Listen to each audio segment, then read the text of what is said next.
Hello అందరికీ welcome back to our YouTube channel lucky Ajay 22. ఈ vlog వచ్చేసి టోటల్ సప్త శనివారం వ్రతం అనమాట.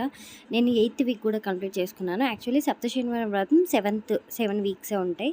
వడ్డీ కాస్ట్ల వాడు కాబట్టి ఒకటి ఎక్స్ట్రా చేయాలని చెప్పేసి అంటారు. సో ఇక్కడ 8th వీక్ అయితే నేను చేస్తున్నాను. నాకు తెలిసినంత వరకు సప్త శనివారం పూజా విధానం అయితే షార్ట్లో చెప్పేస్తానమాట. ఈ సప్త శనివారం పూజకి అయితే ఎలాంటి రిస్ట్రిక్షన్స్ అయితే లేవు. అంటే 8 వీక్స్ కంప్లీట్ అయ్యేంత వరకు నాన్ వెజ్ తినొద్దని అదని ఇదని ఏవి లేవండి. మనం సాటర్డే అండ్ సండే మాత్రం కరెక్ట్గా ఉంటే సరిపోతుంది అనమాట. ఎలాంటి అంటూ ముంటూ లేకుండా ఉంటే మనం పీరియడ్స్లో ఉన్నా సరే ఆ వీక్ విడిచిపెట్టి నెక్స్ట్ వీక్ అయినా కంటిన్యూ చేయొచ్చు. కంటిన్యూగా చేయాలని చెప్పేసి కూడా ఏం ఇంకా మనకి పూజకి కావాల్సిందైతే శ్రీ వెంకటేశ్వర స్వామి ఫోటో కంపల్సరీ అండి. అండ్ కలశం పెట్టుకోవాలి. అయితే కొందరికి అచ్చు ఉంటుంది, కొందరికి అచ్చు ఉండదు. సో నేనైతే పెట్టుకుంటున్నాను. ముడుపు కూడా ఉండాలండి. ముడుపు మనం చేసే 8 వీక్స్ పూజలో ఆ ముడుపు కంపల్సరీ ఉండాలి. ఆ ముడుపుని ఏం చేయాలంటే మన కోరికలు నెరవేరినప్పుడు, సో నెరవేరకపోయినా మనం ఆయన కొండెక్కినప్పుడు అంటే తిరుపతికి వెళ్ళినప్పుడు ఆ ఉండిలో అయితే వేయాలన్నమాట. అప్పటి వరకు దాని భద్రంగా దేవుడికి ఇష్టమైనవి మాత్రం తులసి మాల, పిండి దీపాలు అండ్ నల్ల నువ్వులతోటి ప్రసాదము. 8 వీక్స్ అలానే చేయాలని ఏమీ లేదు. మనకి సప్త శనివారం పూజ విధానంలో కూడా ఉంటుందండి. మనకి ఎంతలుందో అంతలనే భక్తితో చేస్తే చాలా దేవుడికి అని చెప్పి. ఇంకా పూజ విధానానికి వస్తే మంచిగా ఒక క్లాత్ తీసుకొని క్లాత్ మీద బియ్యం వేసి మంచిగా దేవుడి పటం పెట్టుకొని స్వాముల వారికి బొట్టు పెట్టుకొని తులసి మాల అయితే తులసి మాల, లేదు అంటే ఏదైనా పూలతోటి మాల వేసేసి కలశం పెట్టుకొని కలశానికి ఎంత బొట్టు రాసి కలశం పెట్టుకొని అందులో వాటర్ వేసి పసుపు కుంకుమ చల్లి కొబ్బరికాయ పెట్టుకొని కొబ్బరికాయ కూడా నామం నెద్దితే మంచిగా ఉంటుంది అనమాట. కొబ్బరికాయ మీద జాకెట్ ముక్కతో చేసిన ఆకారం అది ఉంటుంది కదా, ఆ షేప్లో చేసి మంచిగా కలశం మీద పెట్టుకొని దాని మీద కూడా ఒక ఫ్లవరు మనం సేమ్ వరలక్ష్మి వ్రతానికి కలశం చెంబు పెట్టుకొని ఎలా డెకరేట్ చేసుకుంటామో సేమ్ ఇక్కడ కూడా అలానే డెకరేట్ చేసుకోవాలి. ఇంకా పిండి దీపాలు వచ్చేసి పిండిలో మనం మెయిన్ వేయాల్సింది బెల్లం, నెయ్యి, పచ్చిపాలన్నమాట. ఈ బెల్లంతో చేసిన పిండి దీపాలు అంటే స్వామివారికి చాలా ఇష్టము. అవి కూడా 7 చేయాలి. పిండి దీపాలు పెట్టుకోవడానికి కూడా మనం ఫస్ట్ బియ్యం వేసి బియ్యం మీద తమలపాకులు అయితే పెట్టాలన్నమాట. తమలపాకులు పెట్టి మంచి పిండి దీపాలు అయితే పెట్టుకొని అందులో నెయ్యి వేసి స్వామివారికి నెయ్యి దీపం చేస్తే చాలా మంచిది అంటారు. సో నెయ్యి వేసి మంచిగా ఒత్తులు అయితే నేను 2 వేసానండి.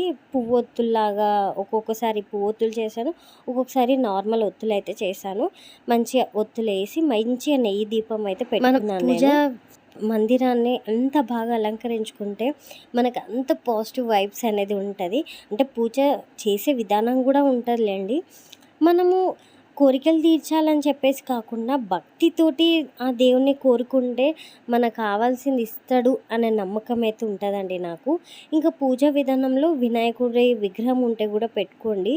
విగ్రహం లేకపోతే అంటే ఫోటో కూడా లేకపోతే ఏం చేయాలంటే తమలపాకుల్లో పసుపు వినాయకుని అయితే చేసి పెట్టుకోవాలన్నమాట. పూజా టైంలో ఫస్ట్ విఘ్నేశ్వరుడి పూజనే చేసుకుంటాము, తర్వాత శ్రీ వెంకటేశ్వర స్వామి పూజ అయితే స్టార్ట్ అవుతుందన్నమాట. ఈ 8 వీక్స్ నేనైతే ఒక స్వామివారి వీడియో ఆన్ చేసుకొనే పూజ చేసుకున్నాను అనమాట. ఆ వీడియో లింక్ నేను డిస్క్రిప్షన్లో ఇస్తాను. కంప్లీట్గా 8 వీక్స్ ఆ స్వామి చెప్పినట్టుగానే పాటించి పూజా విధానం అయితే కంప్లీట్ చేసుకున్నాను. అండ్ ఇంకోటి ఏంటంటే 8 వీక్స్ నువ్వు ఏ టైంలో దీపారాధన చేసుకుంటే అదే టైంలో 8 వీక్స్ కంప్లీట్ అంటే కంటిన్యూ అయిందనుకోండి ఇంకా చాలా మంచిదంట. సో నేనేం చేసేదానంటే ఎర్లీ మార్నింగ్ 3 o'clock లేచి ఎగ్జాక్ట్లీ 5 to 6 మధ్యలో నా పూజ కంప్లీట్ అయ్యి చూసుకున్నాను, లేదా 5 to 7 ఈ టైంలోనే కంప్లీట్ అయ్యేలా చూసుకున్నాను అనమాట. ఈ టైంలోనే అంటే దీపాలు వెలిగించేలా ప్లాన్ చేసి ప్రసాదాలు అవి పెట్టాలి ఇవి పెట్టాలని ఏమీ లేదండి. మనకు ఉన్నంతలో పెడితే చాలు. మెయిన్ అయితే పంచామృతం అయితే కంపల్సరీ, పాలు, నెయ్యి, పంచదార, పెరుగు, చక్కెర ఇవైతే కంపల్సరీ. అండ్ బెల్లం పాకం కూడా స్వామివారికి చాలా ఇష్టము. బెల్లం పాకం కూడా పెట్టుకోవాలండి. నేను లాస్ట్ వీక్ ఏమేమి పెట్టానంటే పులిహోర, నువ్వులు బెల్లము, నువ్వులు లడ్డూలు చేయలేదు, నువ్వులు బెల్లం కలిపి పెట్టుకున్నాను అండ్ పాకము. ఇంకా ఫాస్టింగ్ విషయాలు వస్తే కంప్లీట్గా ఫాస్టింగ్ ఉండాలని ఏం లేదు, బట్ నేనైతే ఉండలేదండి. పాలిచ్చే తల్లిని కదా. నేను ఎలా చేశాను అంటే పాలో, ఫ్రూట్సో తినుకుంటూ ఈవినింగ్ దాకా ఉండేదాన్ని. ఇంకా ఈవినింగ్ అయ్యాక మంచిగా స్నానం చేసి, మళ్ళీ దీపారాధన చేసి, దేవుడిని కదిలించి, ఇంకా అప్పుడు ఏదో ఒక టిఫిన్ చేసేదాన్ని. ఆ రోజు మొత్తం రైస్ ముట్టకపోయేదాన్ననమాట. ఇది నా ఫాస్టింగ్ విధానము. ఇంకో విషయం ఏంటంటే, నెక్స్ట్ డే మళ్ళీ స్నానం చేసి, మనం ఏవైతే అన్నీ పెట్టుకున్నామో అవన్నీ తీసేయొచ్చు. బట్ కలశం మీద పెట్టిన కొబ్బరికాయ మాత్రం అక్కడే కొట్టొద్దంట. అది మనకి ఇక వంటలో వాడుకోవచ్చు. బట్ ఇక జరిపినాక దేవుని తీసేటప్పుడు మాత్రం కొట్టొద్దు అని చెప్పేసి చెప్పారనమాట. ఇంకా 8 వీక్స్ అయిపోయాక మంచిగా వాయనం ఇచ్చిన ఒక 5 మందికో 10 మందికో అన్నదానం చేస్తే చాలా మంచిదన్నారు. బట్ నాకు అంత స్తోమత ఇప్పుడు లేదని చెప్పేసి జస్ట్ నేను 5 అయితే వాయనం అయితే ఇంకా ఇదనమాట నా పూజా విధానము. నేను చేసిన పూజ. అండ్ మీకు నచ్చితే మాత్రం పక్క కామెంట్ చేసి, లైక్ చేసి, షేర్ చేయండి. And please subscribe. మీకు ఇంకేమైనా డౌట్స్ ఉంటే మాత్రం పక్క కామెంట్ చేయండి, నేను క్లియర్ చేస్తాను.